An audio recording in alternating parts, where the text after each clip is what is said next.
السلام علیکم ورحمۃ اللہ وبرکاتہ۔ بسم اللہ الرحمن الرحیم۔ ظاہری کبیرہ گناہوں کا بیان۔ نمبر 139۔ کسی محترم یا گھٹیا چیز پر، زمین ہو یا دیوار وغیرہ پر کسی جاندار کی تصویر لگانا، اگرچہ ایسی تصویر ہو جس کی دنیا کے اندر مثال نہیں ملتی، مثلا پروں والے گھوڑے کی تصویر، بخاری و مسلم۔ بلا ضرورت شرعی تصویر کھینچنا، تصویر کھینچوانا، تصویر رکھنا، یہ سب ناجائز اور حرام ہے، بلکہ تصویر کھینچنے والوں کے لیے حدیث پاک میں سخت وعید بیان کی گئی ہے۔ ان اشد الناس عذابا یوم القیامت المصورون۔ قیامت کے دن سب سے زیادہ سخت عذاب تصویر بنانے والوں کو ہوگا، تصویر کھینچنے والوں کو ہوگا۔ تو اس حدیث کے اندر تصویر کے بارے میں سخت وعید نازل کی گئی ہے، لہذا تصویر بنا کر جاندار کی، غیر جاندار کی تصویر اس کے کوئی حرج نہیں ہے، لیکن جاندار جس کے اندر زندگی ہوتی ہے، چاہے وہ انسان ہو، چاہے وہ حیوان ہو اور کوئی مخلوق ہو، اس کی تصویر بنا کر زمین پر لگانا، دیوار پر لگانا، مکان میں لگانا، آفس میں لگانا، یا کسی اور جگہ، چاہے وہ گھٹیا جگہ کیوں نہ ہو، ناپاک جگہ کے اوپر لگانا یا گھٹیا جگہ کے اوپر اس کو لگانا، ہر حال میں یہ سخت گناہ اور حرام ہے۔ اور چاہے وہ تصویر ایسی ہو کہ دنیا کے اندر اب اس جانور کا یا اس جاندار کا وجود ہی نہیں ہے، اس کی تصویر ہے، مثلا پروں والا گھوڑا، ایسا گھوڑا جس کے پر ہو، اب ایسا گھوڑا تو دنیا کے اندر ہے نہیں، تو چاہے اس کی مثال دنیا میں نہیں ہے، پھر بھی ایسے جاندار کی تصویر بنانا اور تصویر رکھنا یہ سخت گناہ ہے۔ اسی طریقے سے ڈائناسور ایک بہت بڑا جانور ہے اور اس کے بارے میں بڑی عجیب و غریب معلومات ہیں۔ بعض ڈائناسور ایسے گزرے ہیں جو اپنے منہ سے آگ پھینکتے تھے، تو یہ ایک جنگل کے بڑے جانوروں کے اندر اس کا شمار ہوتا تھا۔ تو کسی زمانے میں یہ ڈائناسور ہوا کرتے تھے، لیکن اب کی معلومات کے مطابق ایسا بتلایا جا رہا ہے کہ ڈائناسور کا وجود دنیا کے اندر نہ رہا، ڈائناسور ختم ہو گیا۔ تو اب چاہے وہ جانور ختم ہو گیا ہے، پھر بھی اگر اس ڈائناسور کی کوئی آدمی تصویر بناتا ہے، اور چاہے محترم جگہ کے اوپر، عزت والی جگہ کے اوپر رکھے، چاہے گھٹیا جگہ کے اوپر رکھے، ہر حالت میں حرام ہے اور سخت گناہ ہے۔ نمبر 140۔ طفیلی بن کر دوسرے کا کھانا کھانے کے لیے بغیر اس کی اجازت اور خوشی کے جانا۔ ابو داؤد زواجر جلد 2 صفحہ 53۔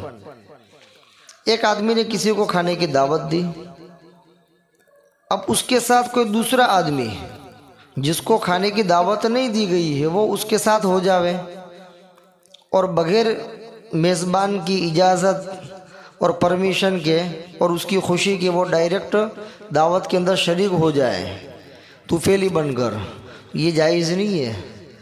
جب تک کہ دعوت دینے والے کی طرف سے اجازت نہ ہو، بغیر اجازت اس کی دعوت میں شریک ہونا کسی دوسرے کے ساتھ، یہ جائز نہیں ہے، سخت گناہ ہے۔ ہاں، اگر کسی آدمی نے ایک آدمی کو دعوت دی، اب جس کو دعوت دی ہے وہ اپنے ساتھ کسی دوسرے آدمی کو لانا چاہتا ہے، یا یہ کہ کوئی دوسرا آدمی اس کے ساتھ آنا چاہتا ہے، تو ضروری ہے کہ پہلے میزبان سے اجازت لے لے کہ آپ نے مجھے تو دعوت دی ہے، لیکن میرے ساتھ فلاں شخص آنا چاہتا ہے، یا یہ کہ میں اس کو اپنے ساتھ لانا چاہتا ہوں، اگر آپ کی اجازت ہو تو میں لے آؤں، اجازت نہ ہو تو ساتھ میں نہ لاؤں۔ اس طرح اگر وضاحت کے ساتھ بات ہو گئی تو کوئی حرج کی بات نہیں۔ لیکن میزبان کو پتہ ہی نہیں ہے، میزبان کو پوچھا بھی نہیں ہے، میزبان کی خوشی بھی نہیں ہے، اور ایک آدمی ساتھ میں ہو گیا طفیلی بن کر، تو یہ جائز نہیں ہے۔ نمبر 141، مہمان کا پیٹ بھرنے کے بعد میزبان سے معلوم کیے بغیر ضرورت سے زائد کھانا کھانا۔ زواجر جلد 2 صفحہ 54۔ ویسے بھی ضرورت سے زائد کھانا بھی فضول ہے، ضرورت سے زائد کھانا کھانا یہ بھی شریعت کے اندر پسندیدہ نہیں ہے، اور اگر اتنا زیادہ کھانا کھا لیا کہ جس سے جسم کا نقصان ہو رہا ہے تو اس صورت کے اندر پھر یہ گناہ بن جائے گا، اس لیے کہ اس میں اپنی جان کو ہلاکت میں ڈالنا ہے، اپنے جسم کو ہلاکت میں ڈالنا ہے، اور یہ شریعت کے اندر اس کی اجازت نہیں ہے۔ تو ایک تو مطلقاً چاہے اپنا کھانا ہو اس کو بھی ضرورت سے زیادہ کھانا وہ جائز نہیں۔ تو مہمان بن کر کے جب کسی کے یہاں گیا اور وہاں کھانا کھانے کے لیے بیٹھا اور پیٹ بھر گیا، اس کے باوجود وہ میزبان کی اجازت کے بغیر کھانا اور کھاتا ہی جا رہا ہے، حالانکہ ضرورت نہیں ہے، پیٹ تو بھر چکا ہے، تو اس بغیر میزبان کی اجازت کے وہ اور کھا رہا ہے، تو یہ کیا ہے؟ گناہ ہے، یہ سخت گناہ ہے۔ جب اپنا کام ہو گیا، کھانا پیٹ بھر کر کے کھا لیا، اب مزید کھانا ہو تو میزبان کو پوچھنا پڑے، میزبان کو پوچھے بغیر پھر جو ہے وہ ڈبل ٹبل کھانا شروع کر دیا، تو یہ گناہ ہے۔ نمبر 142، انسان کا اپنے مال سے اتنا زیادہ کھانا کھانا کہ اس کو واضح طور پر معلوم ہو کہ اس سے واضح نقصان ہوگا۔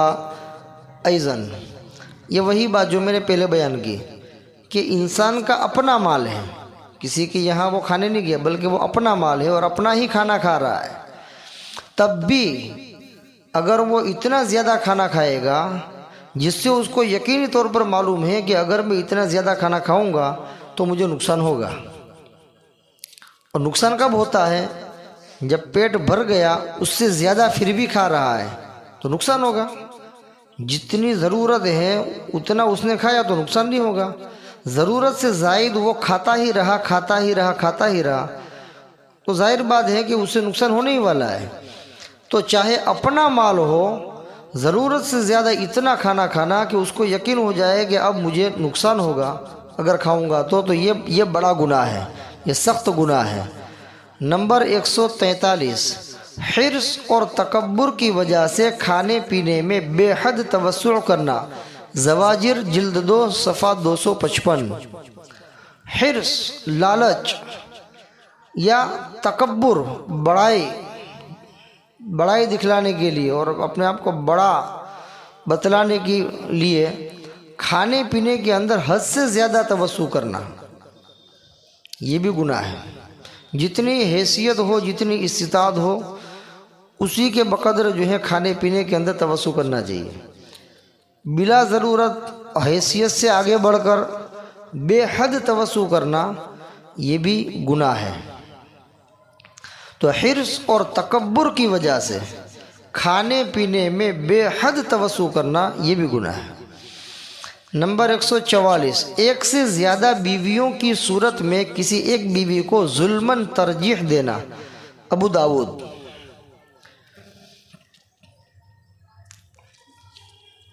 شریعت مطہرہ نے 4 بیویاں رکھنے کی اجازت دی ہے، ایک سے زیادہ 4 تک بیویاں رکھنے کی اجازت دی ہے، 4 سے زیادہ بیوی رکھنے کی اجازت کسی کو نہیں ہے امتی کے اندر۔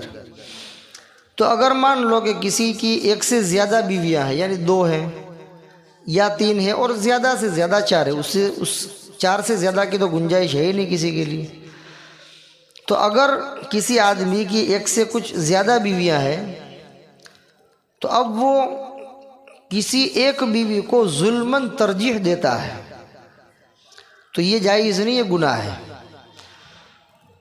آگے اس کی وضاحت آ رہی ہے، ظلماً ترجیح کس کو کہتے ہیں؟ تنبیہ، مائل ہونے سے قلبی غیر اختیاری میلان نہیں ہے کیونکہ وہ جائز ہے۔ یعنی 3-4 بیویاں ہیں، اس میں کسی ایک بیوی کی طرف اس کا دل زیادہ ہے اور اس کی محبت اور اس کی عقیدت اس کے دل کے اندر زیادہ ہے، تو اس کے اوپر پکڑ نہیں ہے، اس لیے کہ یہ تو غیر اختیاری چیز ہے، اس کے ہاتھ میں تو ہے نہیں۔